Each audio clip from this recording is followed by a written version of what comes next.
Hello students and all the viewers, I am Mohammad Rafat Khan and you are watching my YouTube channel. Okay, chapter electromagnetic induction का आज का हमारा जो topic है that is motional EMF. Emotional नहीं, motional EMF. ठीक है। अच्छा, पिछले चैप्टर में यानी कि इलेक्ट्रोमैग्नेटिज्म में हमने एक टॉपिक पढ़ा था। उस टॉपिक का नाम था motion of a charge particle in a uniform magnetic field, है ना। अच्छा, उस टॉपिक का आज वाले टॉपिक के साथ बड़ा गहरा ताल्लुक है, बड़ा कनेक्शन है, क्योंकि आपको पता है मेरी आदत है कि मैं कोई भी टॉपिक की जब हेडिंग लिख रहा होता हूं तो आते ही फौरन जो है वो डेफिनेशन नहीं लिखता कि चलो डेफिनेशन से स्टार्ट करते हैं, पहले देखते हैं इसकी डेफिनेशन क्या है, वो traditional way, let's begin with the definition. No, मेरा ये तरीका नहीं होता। आपको पता है कि पहले हम उस टॉपिक के बैकग्राउंड को या उस टॉपिक के कॉन्सेप्ट को समझते हैं, पूरा डिस्कशन करते हैं, 5 से 10 मिनट 15 मिनट पहले समझते हैं कि वो टॉपिक है क्या, उसका कॉन्सेप्ट है क्या। समझ आने के बाद फिर हम डेफिनेशन लिखते हैं ताकि आपको पता चले व्हाट एक्चुअली दैट मीन्स, ताकि आप लिख रहे हो तो आपको पता चल रहा हो कि हाँ भाई हम क्या लिख रहे हैं एक्चुअली ना। तो डेफिनेशन को थोड़ा सा रखते हैं पेंडिंग में, बाद में लिखते हैं। पहले हम एक काम ही करते हैं कि इस मोशनल ईएमएफ के कॉन्सेप्ट को समझते हैं कि ये होता क्या है। और वही वाली बात, जिस टॉपिक से ये बिलोंग करता है, जिस टॉपिक से ये रिलेट करता है, उस टॉपिक का नाम मैं आपको बता चुका हूं, टॉपिक भी अपलोड कर चुका हूं मैं। And that topic is motion of a charge particle in a uniform magnetic field. यानी कि अगर कोई भी चार्ज पार्टिकल, भले वो नेगेटिव चार्ज हो भले वो पॉजिटिव चार्ज हो, जब भी कोई चार्ज पार्टिकल मैग्नेटिक फील्ड में मूव करता है तो मैग्नेटिक फील्ड के अंदर मूव करने की वजह से उस पर फोर्स अप्लाई होती है और उस फोर्स को हम कहते हैं मैग्नेटिक फोर्स। तो यहां से स्टार्ट करते हैं। तो एक काम ही करते हैं, मैं जो है वो उस टॉपिक को यहां पर बनाता हूं और मैं आपको सजेस्ट करूंगा कि वो टॉपिक पहले पढ़ लीजिएगा, ताकि अगर थोड़े बहुत जो है वो आपको समझ ना आ रहा हो कि हाँ भाई इस टॉपिक में हमने कैसे पढ़ा था, कैसे फॉर्मूला आ गया था, वो टॉपिक में आपको मिल जाएगा। ठीक है, तो टॉपिक से स्टार्ट करते हैं। पहले चेक करते हैं कि जो है वो टॉपिक हमने क्या पढ़ा था, और इसी को देखने के दौरान मैं आपको ये भी बता दूंगा कि कैसे motion of a charge particle वाले टॉपिक को हम कन्वर्ट कर देंगे फौरन से मोशनल ईएमएफ वाले टॉपिक में। इसको आगे मत करिएगा कि चलो ठीक है सर तो पिछले रिवाइज करवा, नहीं, मैं रिवाइज नहीं करवा रहा, मैं एक्चुअली आपको मोशनल ईएमएफ समझाना स्टार्ट कर रहा हूं कि ये जो टॉपिक है ये कैसे स्टार्ट होगा। तो इसके लिए मुझे काम ये करना पड़ेगा कि मुझे चाहिए एक मैग्नेटिक फील्ड। ठीक है, तो मैग्नेटिक फील्ड को बनाने के लिए मैं सबसे पहले एक काम ही करता हूं कि यहां पर जो है वो मैग्नेटिक फील्ड को ड्रॉ करते हैं। कैसे ड्रॉ करते हैं, मैं यहां पर बना देता हूं बहुत सारे क्रॉस। ठीक है, और इन क्रॉस को बनाने से आपको पता लग गया होगा और पता लग जाना चाहिए कि यहां पर जो है वो सर क्या ड्रॉ करना चाह रहे हैं, इन क्रॉसेस का मतलब क्या है। क्या मैं कोई यहां पर कोई गेम खेल रहा हूं, है हाउस वाला गेम खेल रहा हूं कि यहां पर आके हम कटम जीरो खेलें? नहीं भाई, ऐसी कोई सीन नहीं है। हमें पता है कि इलेक्ट्रोमैग्नेटिज्म में या इलेक्ट्रोमैग्नेटिक इंडक्शन में अगर हम यहां बहुत सारे किसी भी रीजन के अंदर डॉट्स बनाते हैं, सॉरी डॉट्स या क्रॉस बनाते हैं, तो इसका मतलब एक्चुअली हमारा मतलब होता है कि हम यहां पर इस रीजन के अंदर मैग्नेटिक फील्ड को रिप्रेजेंट कर रहे हैं। यानी कि इस रीजन के अंदर मैग्नेटिक फील्ड है और क्रॉस ही रिप्रेजेंट करता है कि मैग्नेटिक फील्ड जो है वो इनटू द प्लेन है ना। क्रॉस रिप्रेजेंट करते हैं कि इस रीजन में मैग्नेटिक फील्ड जो है वो इनटू द प्लेन है, और अगर इन क्रॉस की जगह पे डॉट्स होते हैं तो वो रिप्रेजेंट करते हैं कि magnetic field out of the plane है। यहां तक बात क्लियर है। मैग्नेटिक फील्ड को ड्रॉ करने के बाद अब हमें यहां पर चाहिए होगा एक चार्ज, एक अदर चार्ज। जाहिर सी बात है टॉपिक का जो नाम है वो क्या है, मोशन ऑफ अ चार्ज। हमारे आज के टॉपिक का नहीं, मैं वो टॉपिक की बात कर रहा हूं जिससे टॉपिक रिलेट करता है, कनेक्ट करता है ना। वो टॉपिक क्या था, motion of a charge particle in a uniform magnetic field. तो भाई मैग्नेटिक फील्ड आ गई। अब इस मैग्नेटिक फील्ड में हमें क्या चाहिए, एक चार्ज मूव करता हुआ दिखाना है। तो भाई हम यहां पर एक चार्ज बना देते हैं। लेट सपोज ये रहा हमारे पास एक नेगेटिव चार्ज। आपकी मर्जी है, आप नेगेटिव चार्ज बनाए, आप पॉजिटिव चार्ज बनाए, बस हमें चार्ज बनाना है और उस चार्ज को यहां पर इस फील्ड के अंदर मूव करता हुआ दिखाना है। तो ये आ गया हमारे पास एक नेगेटिव चार्ज। लेट सपोज ये चार्ज ऐसे स्ट्रेट मूव करता हुआ आ रहा था। भाई टॉपिक का नाम क्या होता है, motion of a charge particle, static charge नहीं, that charge must be moving, वो मूव करना चाहिए। तो ये चार्ज लेट सपोज ऐसे फील्ड यहां से स्टार्ट हो रही है, ये ऐसे मूव करता हुआ आ रहा था स्ट्रेट पाथ के ऊपर। जैसे ये चार्ज एंटर होगा इस मैग्नेटिक फील्ड के अंदर, तो मैग्नेटिक फील्ड के अंदर एंटर होते ही जब ये मूव करेगा मजीद, तो याद रखिएगा इसके ऊपर अप्लाई होगी मैग्नेटिक फोर्स, है ना। और ये टॉपिक हम पढ़ चुके हैं, उसका फॉर्मूला भी लिख चुके हैं, उसकी जो है वो क्या नाम है कंडीशंस भी पढ़ चुके हैं, कब मैक्सिमम होती है, कब जीरो होती है और डायरेक्शन किस तरफ होती है। हम अपने जो राइट हैंड रूल है या लेफ्ट हैंड रूल है उसको कैसे अप्लाई करते हैं in order to determine the direction of magnetic force. तो ये चीजें हम पढ़ चुके हैं। इसके लिए आपको टॉपिक पढ़ना होगा, वो डिटेल में एक अलग से टॉपिक है जो कि मैंने अपलोड किया हुआ है। टॉपिक का नाम motion of a charge particle in a uniform magnetic field.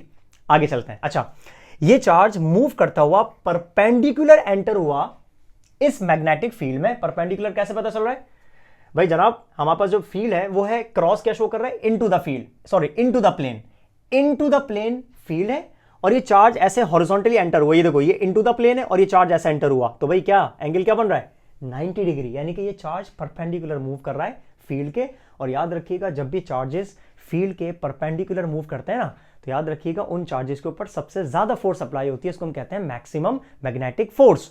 और अगर चार्ज भले से मूव कर रहा हो, कितनी ही स्ट्रॉन्ग फील्ड में मूव कर रहा हो, लेकिन अगर वो पैरेलल मूव करेगा तो उसके ऊपर कोई फोर्स अप्लाई नहीं होती। भले वो मूव कर रहा हो, भले वो मैग्नेटिक फील्ड में मूव कर रहा हो, लेकिन अगर पैरेलल मूव करेगा, फील्ड की डायरेक्शन में मूव करेगा, so there will be no force on that charge. तो यहां पर तो परपेंडिकुलर मूव कर रहा है तो इसके ऊपर मैक्सिमम फोर्स लगेगी। और मैक्सिमम फोर्स किस तरफ लगेगी? हमारे पास रूल है नेगेटिव चार्ज के लिए, याद है हम लोगों ने पढ़ा था लेफ्ट हैंड रूल। तो फील्ड की डायरेक्शन में आप फिंगर्स रखते हैं और वेलोसिटी की डायरेक्शन में जैसे चार्ज ऐसे मूव करता हुआ आ रहा है तो उसकी वेलोसिटी ऐसे राइटवर्ड है, फील्ड जो है वो इनटू द प्लेन है। और आपकी जो पाम है, पाम जिस तरफ होती है वो बताता है इसके ऊपर फोर्स कहां लगती है। इसका मतलब पाम इंडिकेट्स दैट कि फोर्स की डायरेक्शन नीचे की तरफ है। तो इसका मतलब इस चार्ज पर जो मैग्नेटिक फोर्स लगेगी वो कहां की तरफ लगेगी? डाउनवर्ड, यानी कि F B, B for magnetic और एफ फॉर फोर्स। तो मैग्नेटिक फोर्स इस चार्ज पर कहां लगेगी? डाउनवर्ड डायरेक्शन में। तो अगर ये फील्ड नहीं होती तो ये कंटिन्यू करता अपना ऐसे स्ट्रेट पाथ, सीधा सीधा जाता रहता है इलेक्ट्रॉन। लेकिन अब इसके रास्ते के अंदर क्योंकि फील्ड आ गई तो इस फील्ड की वजह से इसके अंदर डिफ्लेक्शन आएगी, तो फोर्स इसको नीचे की तरफ खींच रही है। अब ऐसा नहीं है कि ये ऐसा एंटर होता हुआ आ रहा है, जैसी फोर्स लगी स्ट्रेट पाथ को भूल के ये ऐसे नीचे चला गया, ऐसा भी नहीं होगा क्योंकि इसके पास मोमेंटम है ना। तो ये मोमेंटम को बरकरार रखेगा, तो ये ना सीधा जाएगा ना इस फोर्स की डायरेक्शन में जाएगा, बल्कि इट विल डिफ्लेक्ट, ऐसे कर्व पाथ में ये डिफ्लेक्ट हो जाएगा। ये मैं आपको पहले बता चुका हूं, है ना। तो ये डिफ्लेक्ट होगा तो मैं इसका डिफ्लेक्शन वाला पाथ बना देता हूं। लेट्स सपोज ये ऐसे आ रहा था और ये डिफ्लेक्ट होता हुआ लाइक दिस, ऐसे ये ऐसे चला जाएगा। ये इसका डिफ्लेक्टेड पाथ है। और डिफरेंट पोजीशंस के ऊपर हम बना सकते हैं। लेट्स सपोज ये इलेक्ट्रॉन पहले यहां पर था, फिर कुछ देर के बाद ये इलेक्ट्रॉन मूव करके यहां पर आ जाएगा डिफ्लेक्शन की वजह से, फिर कुछ देर के बाद ये इलेक्ट्रॉन मूव करके इस पोजीशन पर आ जाएगा, फिर कुछ देर के बाद इलेक्ट्रॉन मूव करके इस पोजीशन पर आ जाएगा। और अगर ये तो छोटी सी फील्ड बनाई है ना मैंने, छोटा सा एरिया बनाया है, अगर ये फैला हुआ एरिया हो मैग्नेटिक फील्ड का, बहुत एक्सटेंडेड रीजन हो, इधर भी बहुत बड़ा, ऊपर नीचे बहुत बड़ा स्पेस हो, रीजन में हो ना, तो आपको पता है ना ये फिर ये इसके अंदर फंस जाता है, ट्रैप हो जाता है चार्ज। ये ऐसे कर्व होते होते होते होते होते होते होते कौन से वाले पाथ पर आ जाता है? सर्कुलर पाथ के ऊपर। ये उसी दिन हमने पढ़ा था, उसी टॉपिक में हमने पढ़ा था कि the charge starts moving along a circular path, अगर फील्ड एक्सटेंडेड है, बहुत बड़े रीजन के अंदर है। लेकिन अगर छोटे रीजन में होती है तो बस वो स्ट्रेट आता हुआ डिफ्लेक्ट होके फिर उस फील्ड से बाहर निकल के अपने पाथ को कंटिन्यू कर लेता है। ठीक है, खैर इस बात को अलग रखते हैं साइड में। तो ये हमारे पास आगे चार्ज का पाथ, डिफ्लेक्टेड पाथ। अब एक काम ही करते हैं कि मैं एक काम ही करता हूं, यहां से फोर्स हटा देता हूं क्योंकि फोर्स की डायरेक्शन हमें पता चल गई। हम फोर्स को डिस्कस फिलहाल नहीं कर रहे, हम चार्ज पार्टिकल के पाथ को डिस्कस कर रहे थे। अब एक काम ही करते हैं, अभी जैसे मैंने आपको बताया कि चार्ज मूव करता हुआ आ रहा है, इमेजिन कर लेते हैं ये चार्ज कोई अकेला चार्ज नहीं है, बल्कि ये चार्ज एक कंडक्टर का हिस्सा है। सही है, कोई मुश्किल बात नहीं है। चार्ज अकेला भी मूव कर सकता है, आइसोलेटेड भी मूव कर सकता है, मतलब अकेला सोलो चार्ज मूव करता हुआ जा रहा है। और ये चार्ज किसी चीज का यानी कि किसी कंडक्टर का हिस्सा भी हो सकता है। अब एक काम करते हैं, यहां पर मैं आपको कंडक्टर ड्रॉ करके दिखाता हूं। इमेजिन कर लो कि चार्ज अकेला नहीं है, अब ये जो चार्ज है ये एक कंडक्टर का हिस्सा है, और कंडक्टर में बना देता हूं, यहां पर डॉटेड से बना रहा हूं। लेट्स सपोज ये आ गया हमारे पास एक कंडक्टर।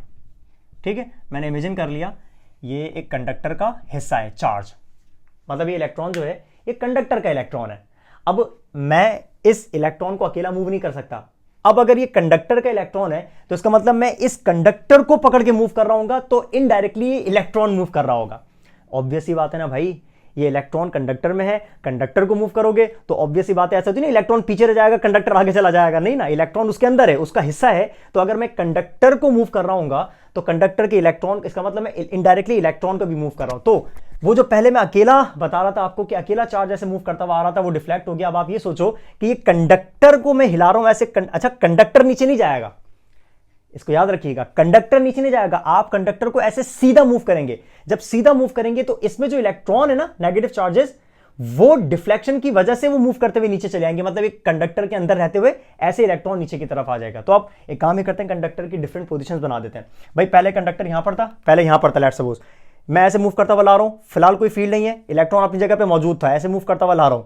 जैसे ही मैं इस पोजीशन पे लेकर आऊंगा, अब कंडक्टर को मूव करता हुआ लेकर जाऊंगा, तो इट स्टार्ट्स एक्सपीरियंस फोर्स, है ना, एक्सपीरियंसिंग फोर्स। अच्छा, अब जैसे ही मैं इसको आगे लेकर जाऊंगा तो इस पर फोर्स लगेगी डाउनवर्ड, तो ये आहिस्ता आहिस्ता इलेक्ट्रॉन जो है वो कंडक्टर के आगे जाने की वजह से आहिस्ता आहिस्ता इलेक्ट्रॉन नीचे की तरफ आता जाएगा, नीचे की तरफ आता जाएगा, नीचे की तरफ आता जाएगा। क्यों? क्योंकि इसके ऊपर मैग्नेटिक फोर्स लग रही है। अच्छा, अब एक काम ही करते हैं, मैं इस कंडक्टर की डिफरेंट पोजिशन बना देता हूं। जैसे इलेक्ट्रॉन यहां पर है, तो ऑब्वियस सी बात है ये कंडक्टर में ही है ना, ये दोबारा वही कंडक्टर आ गया, लेकिन इस कंडक्टर की पोजिशन चेंज हो गई है। ये थोड़ा सा कंडक्टर मूव करके आगे की तरफ आ गया, ये कंडक्टर मूव करके आगे की तरफ आ गया। एक और पोजीशन बना देते हैं, फिर थोड़ी देर के बाद कंडक्टर यहां पर आ गया, ऐसे थोड़ी देर के बाद ये कंडक्टर मूव करके यहां पर आ गया, तो मैग्नेटिक फोर्स की वजह से ये जो इलेक्ट्रॉन है ये मजीद मूव करके नीचे की तरफ आ गया, और फाइनली फिर ये कंडक्टर मूव करके यहां की तरफ आ गया, ये आ गया कंडक्टर वही। ठीक है भाई, पहले यहां स्टार्टिंग में तो इलेक्ट्रॉन लेट्स सपोज यहां पर था, ये इलेक्ट्रॉन था और ये रहा कंडक्टर, ये रहा कंडक्टर, मतलब आउट ऑफ द फील्ड, मतलब ये फील्ड में कुछ नहीं है, ये फील्ड में था ही नहीं। जब ये फील्ड में नहीं होगा, मैं इस कंडक्टर को जितना ही मूव करता रहूं, इसका इलेक्ट्रॉन यहीं पर रहेगा, कोई फर्क नहीं पड़ेगा। लेकिन जब ये जाहिर सी बात है इस रीजन के अंदर फील्ड है, जैसे मैं इस कंडक्टर को इनटू द फील्ड यानी कि इनसाइड द फील्ड लेकर जाऊंगा, अब इस इलेक्ट्रॉन पर फोर्स लगेगी, अब ये इलेक्ट्रॉन आहिस्ता आहिस्ता नीचे आना स्टार्ट होगा, डिफ्लेक्ट होना स्टार्ट होगा, कंडक्टर सीधा सीधा जाएगा।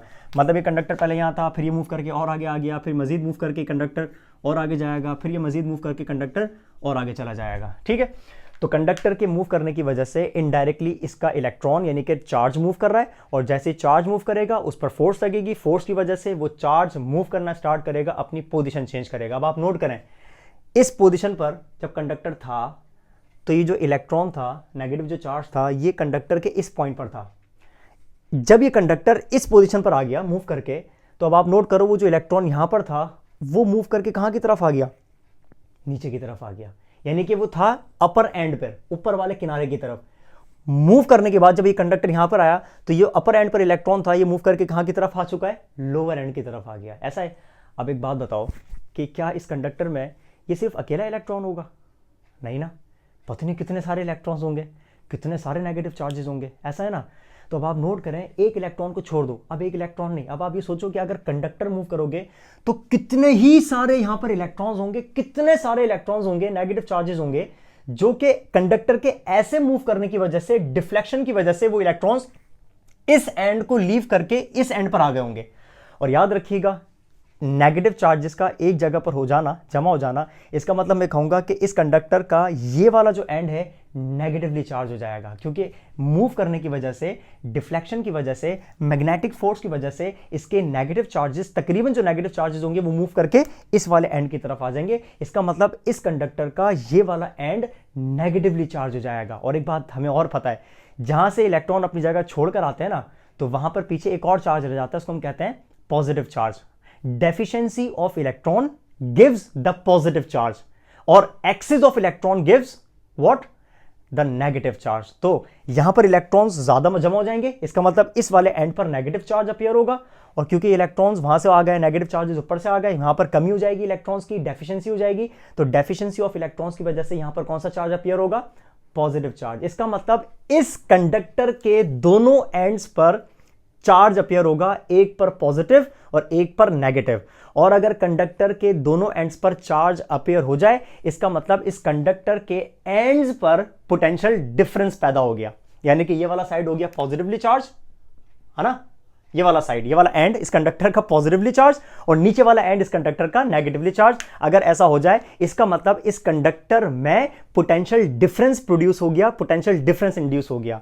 और ये पोटेंशियल डिफरेंस खुद इंड्यूस नहीं हुआ, ऐसा नहीं कि रखा हुआ था खुद ब खुद पोटेंशियल डिफरेंस। पोटेंशियल डिफरेंस क्या? एक हायर पोटेंशियल और एक लोअर पोटेंशियल। हम पॉजिटिवली चार्ज टर्मिनल को क्या बोलते हैं? Higher potential. और नेगेटिवली चार्ज टर्मिनल को क्या बोलते हैं? Lower potential. ये मत समझना कि नीचे की तरफ आ गया तो उसको लोअर पोटेंशियल कह रहे हैं। अगर नेगेटिव चार्जेस ऊपर होते, पॉजिटिव नीचे होते, तो हम नेगेटिव वाले साइड को हम कहते हैं लोअर पोटेंशियल, है ना। तो पॉजिटिव टर्मिनल को हम क्या बोलते हैं? हायर पोटेंशियल, और नेगेटिव टर्मिनल को हम क्या बोलते हैं? Lower potential. तो मैं ये कहूंगा कि इस कंडक्टर को मूव करने की वजह से इस कंडक्टर के नेगेटिव चार्जेस एक तरफ और पॉजिटिव चार्जेस एक तरफ, इसका मतलब इस कंडक्टर के एंड्स पर, किनारों पर पोटेंशियल डिफरेंस पैदा हो गया। ऐसे अच्छा, पोटेंशियल डिफरेंस क्या? ईएमएफ कहला सकता है। पोटेंशियल डिफरेंस का यूनिट भी वोल्ट होता है और ईएमएफ का यूनिट भी वोल्ट होता है। अब मैं इनको आपस में रिलेट नहीं कर रहा, कोई मैं इनका आपस में झगड़े की बात नहीं कर रहा कि क्या पोटेंशियल डिफरेंस क्या ईएमएफ, मतलब मैं कहूंगा लेट्स सपोज ये ईएमएफ इंड्यूस हो गया, खत्म बात। पोटेंशियल डिफरेंस मतलब ईएमएफ इंड्यूस हो गया। अब आप नोट करें, कंडक्टर को फील्ड में मूव करने की वजह से, कंडक्टर को फील्ड के अक्रॉस मूव करने की वजह से कंडक्टर के एंड्स पर एक पोटेंशियल डिफरेंस इंड्यूस हो जाता है, ईएमएफ इंड्यूस हो जाता है। ऐसे ईएमएफ को हम कहते हैं मोशनल ईएमएफ। देखो वर्ड आ रहा है ना, मोशनल, यानी कि एक ऐसा ईएमएफ जो कंडक्टर की मोशन की वजह से इंड्यूस हुआ हो, ऐसे ईएमएफ को क्या बोलते हैं? Motional EMF. तो ये कहानी थी हमारे पास कि कंडक्टर में या कंडक्टर के अक्रॉस जो ईएमएफ इंड्यूस होता है, कंडक्टर के अक्रॉस यानी कि उसके एंड्स के अक्रॉस जो ईएमएफ यानी कि पोटेंशियल डिफरेंस इंड्यूस होता है, वो होता कैसे? तो जब भी हम कंडक्टर को फील्ड के अक्रॉस यानी कि परपेंडिकुलर मूव करते हैं तो उसके एंड्स पर पोटेंशियल डिफरेंस इंड्यूस हो जाता है। उस पोटेंशियल डिफरेंस इंड्यूस वाले को हम क्या बोलते हैं? मोशनल ईएमएफ, यानी कि ईएमएफ इंड्यूस हो चुका है। तो हम एक कहां भी करते हैं, ये तो हो गया हमारे पास जो है वो इसकी कॉन्सेप्ट कि मोशनल ईएमएफ होता क्या है। अब मैं काम भी करता हूं, यहां पर इसकी डेफिनेशन लिख देता हूं। इस वाली डायग्राम को मैं रब करता हूं और यहां पर मैं इसकी डेफिनेशन लिख देता हूं कि हाँ भाई मोशनल ईएमएफ की डेफिनेशन होनी क्या चाहिए, और उसके बाद फिर हम इसकी डेरिवेशन भी करते हैं। तो व्हेन अ कंडक्टर, भाई डेफिनेशन क्या बनेगी? When a conductor is moved, जब हमने कंडक्टर को मूव किया, कैसे मूव किया? फील्ड के across. So when a conductor is moved across the magnetic field, magnetic field के अक्रॉस मूव करने की वजह से, मैग्नेटिक फील्ड के अक्रॉस कंडक्टर को मूव करने की वजह से कंडक्टर के एंड्स पर पोटेंशियल डिफरेंस अपीयर हुआ। इस पोटेंशियल डिफरेंस को ही हम कहते हैं motional EMF. So when a conductor is moved across the magnetic field, potential difference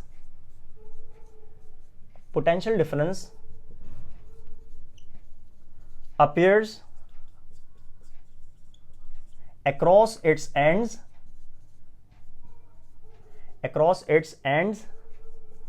which is called, इसी को हम कहते हैं which is called motional EMF, which is called motional EMF। ये आ गई हमारे पास मोशनल EMF की डेफिनेशन, यहां तक नोट करें।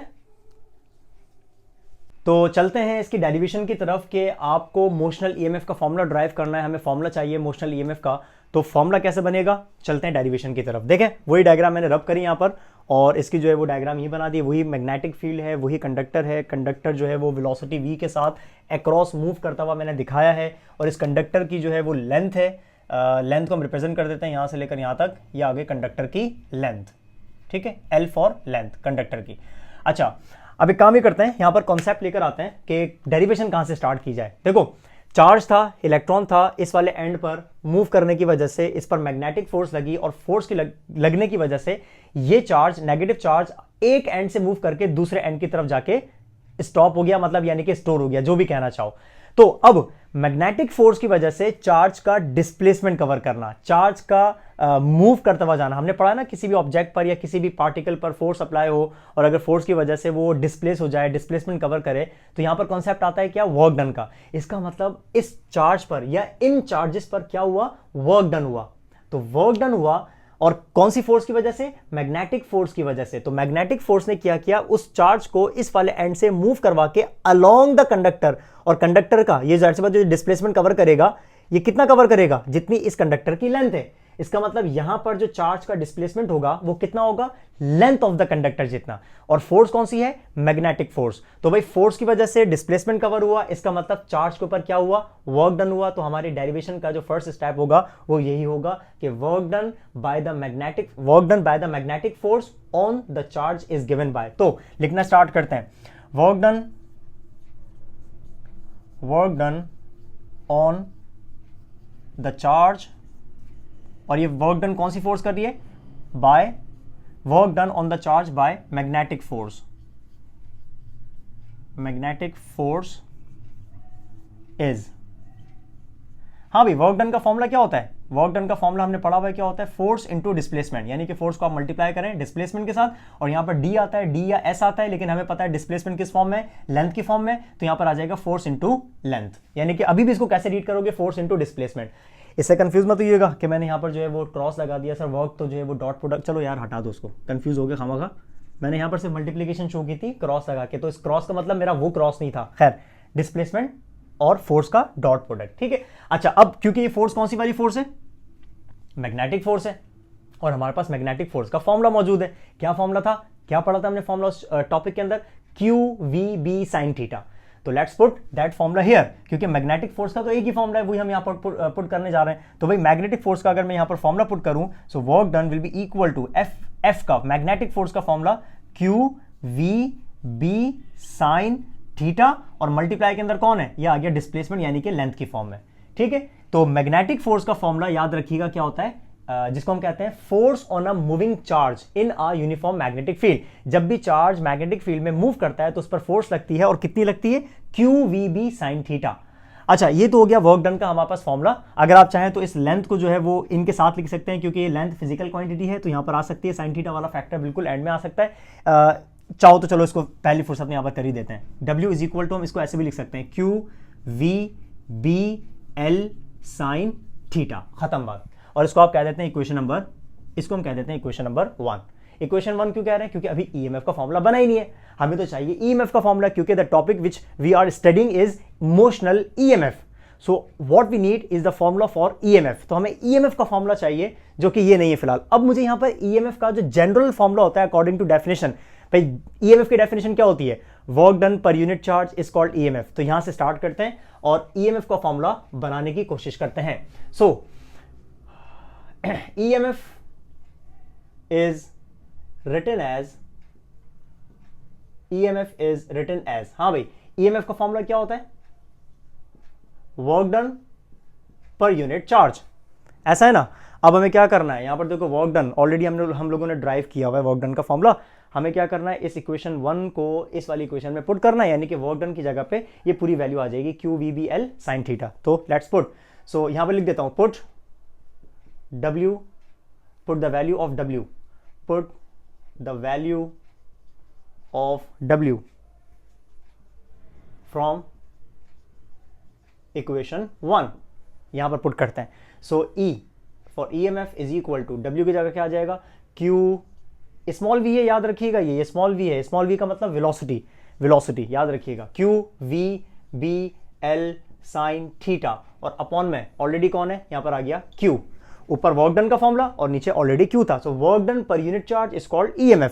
सो Q से Q कैंसिल हो जाएगा, तो पता चला हमारे पास EMF का फॉर्मूला क्या बच रहा है? V, small v, BL sin theta. जनाब, ये बन गया हमारे पास मोशनल EMF का फॉर्मूला। बड़ा आसान था, बन गया फॉर्मूला ना। सो मोशनल EMF अगर आपको कैलकुलेट करना हो कि किसी भी कंडक्टर में मूव करने की वजह से उसके अक्रॉस पर EMF कितना इंड्यूस हो रहा है, so you can calculate that motional EMF using this formula, VBL sin theta. Here V for velocity of the conductor, then B for magnetic field, L for length of the conductor, and here sin तो एक function है, बाकी theta बच गया, theta is the angle. और ये जो angle है, ये एंगल किसके दरमियान है? तो ये एंगल जो है एक्चुअली किसके दरमियान होता है? Theta is the angle between velocity and magnetic field. Velocity of the conductor में लिख देता हूं यहां पर, भाई लिख लो इस बात को, V for velocity of the conductor, velocity of conductor, जिस वेलोसिटी के साथ अब उस कंडक्टर को मूव कर रहे हैं, ठीक है। Then B for magnetic field, obvious सी बात है, magnetic field, and L for length of the conductor, length of conductor, and then theta is obviously the angle, theta angle, लेकिन लिखेंगे किसके दरमियान है ये बता दूं मैं आपको, angle between velocity and magnetic field, angle between velocity and magnetic field, ऐसा है। तो इसका मतलब ये हो गया, देखो साइन थीटा है ना, साइन थीटा की दो चीज़ें इंपॉर्टेंट होती हैं, एक होता है इसकी मैक्सिमम वैल्यू और एक होती है इसकी मिनिमम वैल्यू। इसका मतलब ये होता है कि अगर यहाँ पर एंगल 0 डिग्री होगा तो साइन 0 बराबर होता है 0 के, यानी कि पैरेलल की कंडीशन होगी, पैरेलल का मतलब 0 डिग्री, और 0 डिग्री पर साइन की वैल्यू 0 होती है। और अगर यहां पर 90 डिग्री हो तो 90 डिग्री का मतलब होता है परपेंडिकुलर, और परपेंडिकुलर पर साइन की वैल्यू 1 होती है, यानी कि मैक्सिमम होती है। ये बात ध्यान में रखिएगा। तो अगर v और b आपस में पैरेलल होंगे, यानी कि वेलोसिटी और मैग्नेटिक फील्ड पैरेलल हो, जिस डायरेक्शन में फील्ड उसी डायरेक्शन में अगर आप कंडक्टर को मूव करेंगे तो एंगल बनेगा 0, और 0 डिग्री पर साइन 0 0 हो जाता है, तो ये पूरी वैल्यू 0 हो जाएगी। इसका मतलब there will be no motional EMF, कोई मोशनल ईएमएफ इंड्यूस नहीं होगा। ये मैं आपको लिखवा देता हूं, यहां तक नोट करें। ये मैं आपको दोनों कंडीशन लिखवा देता हूं, कौन कौन सी, मैक्सिमम और 0 मोशनल ईएमएफ। तो दो कंडीशंस को डिस्कस करते हैं कि ये मोशनल ईएमएफ जो है ये कब मैक्सिमम होगा और ये कब 0 होगा। तो ये देखें, मैंने हेडिंग लिखी हुई है मैक्सिमम मोशनल ईएमएफ कब होगा। ऑब्वियस सी बात है, साइन फंक्शन है, हमें पता है कि साइन 0 डिग्री 0 होता है और साइन 90 डिग्री 1 होता है। 1 का मतलब मैक्सिमम। तो इसका मतलब अगर मुझे मैक्सिमम वैल्यू चाहिए, मैक्सिमम मोशनल ईएमएफ चाहिए, तो angle must be 90 degree, perpendicular की कंडीशन है। तो याद रखिएगा, अगर आप कंडक्टर को फील्ड के परपेंडिकुलर मूव करेंगे तो ही ईएमएफ मैक्सिमम होगा, वरना नहीं होगा मैक्सिमम। जैसे कि लेट्स सपोज अगर फील्ड है, फील्ड ऐसे परपेंडिकुलर है, सॉरी ऐसे है अपवर्ड, ऊपर वाई एक्सिस के ऊपर अपवर्ड की तरफ है। तो अगर मैं कंडक्टर को मूव करूं कैसे, इसके परपेंडिकुलर, लेट्स सपोज मेरे पास ये कंडक्टर है, या मैं आपको डायग्राम के जरिए बना देता हूं। लेट्स सपोज यहां देखें, हमारे पास फील्ड को हम वैसे ही बना देते हैं दोबारा। मैग्नेटिक फील्ड कैसे, ऐसे, ये आ गए मैग्नेटिक फील्ड, और ये क्रॉस क्या शो कर रहे हैं, मैग्नेटिक फील्ड कहां पर है, कौन सी डायरेक्शन में, आप बोलेंगे into the field, sorry into the plane. और ये आ गया हमारे पास कंडक्टर, ये आ गया कंडक्टर, ठीक है। अच्छा, अब अगर ये कंडक्टर ऐसे मूव कर रहा हो, इसकी वेलोसिटी ऐसे हो, तो अब आप नोट करें ना, कंडक्टर कैसे मूव कर रहा है, क्रॉस मूव कर रहा है, परपेंडिकुलर, फील्ड कैसे, इनटू द प्लेन, और वेलोसिटी कैसे, ऐसे राइटवर्ड, तो आपस में क्या हो गए, परपेंडिकुलर। तो याद रखिएगा, अगर हम कंडक्टर को परपेंडिकुलर मूव करेंगे तो एंगल बनेगा 90 डिग्री, और 90 डिग्री बनेगा तो साइन 90 बराबर होता है 1 के, तो motional EMF will B maximum. तो ये बात मैं यहां पर लिख देता हूं कि motional EMF will be maximum if the conductor, हाँ भाई, कब होगा मैक्सिमम, जब हम कंडक्टर को कैसे मूव करेंगे, if the conductor is moved perpendicular to the magnetic field। ऐसा है ना, अगर आप फील्ड के परपेंडिकुलर मूव करेंगे तो ऐसा होगा। So when maximum if the conductor is moved perpendicular to the field, और perpendicular का मतलब ऑब्वियस सी बात है, एंगल क्या बनेगा, 90 डिग्री। मैं लिख देता हूं इस बात को भी कि that is theta between V and B field is 90 degree. इस कंडीशन में एंगल क्या बनेगा, 90 डिग्री। तो भाई कंडीशन क्या बनेगी, motional EMF will be equal to V B L sine, मैं आप क्या पुट करूंगा, साइन 90 डिग्री, और साइन 90 डिग्री की वैल्यू होती है 1, और जब 1 होगा तो हमारा आंसर क्या बचेगा, V B L. This is called maximum motional EMF. ये हो गई कंडीशन मैक्सिमम की। और इसी तरीके से अगर हम यहां पर 0 की लिखना चाहें, 0 मोशनल ईएमएफ,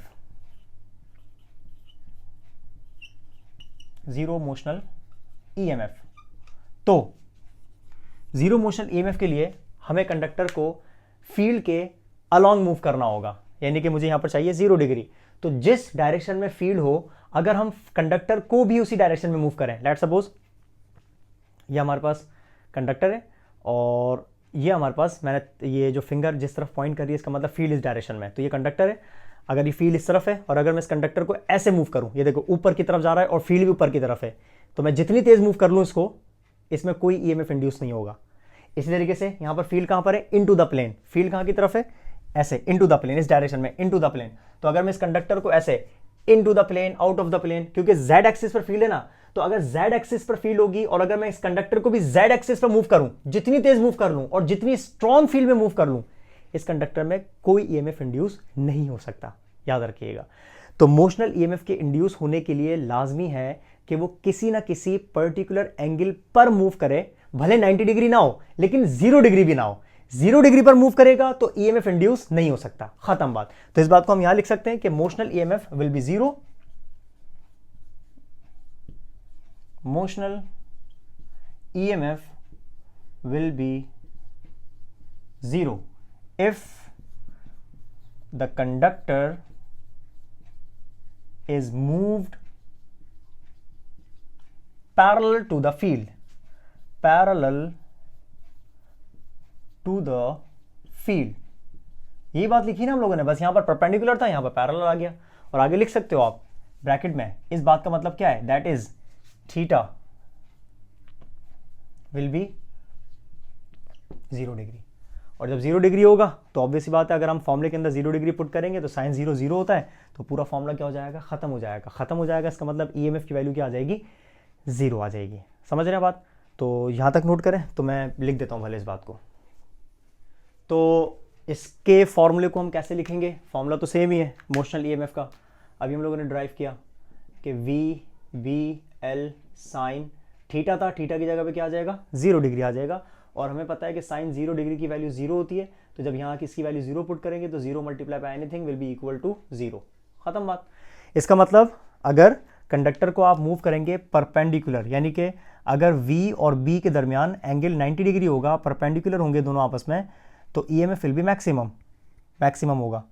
और अगर ये दोनों आपस में पैरेलल हो गए, यानी कि V और B के दरमियान एंगल अगर 0 डिग्री है, मतलब ये दोनों आपस में पैरेलल हैं, या फिर एंटी पैरेलल हो भले, कोई इशू नहीं है, तो इन दोनों कंडीशंस के अंदर EMF दोनों, मतलब ये वाली नहीं, 0 डिग्री और 180 डिग्री पर EMF खत्म हो जाता है, EMF इंड्यूस नहीं होता, भले आप उसको मूव करते रहें जितना ही मूव करते रहें, ठीक है। और कंडीशंस कैसे याद रखेंगे आप, कि भाई हमें पता है कि साइन 0 डिग्री बराबर होता है 0 के, एंटी पैरेलल हो भले, ऑपोजिट मूव करें फील्ड के, यानी कि फील्ड ऊपर की तरफ हो, कंडक्टर को आप नीचे की तरफ लेकर जाएं, तब भी 0 हो जाएगा, क्योंकि साइन 180 भी क्या होता है, 0 होता है।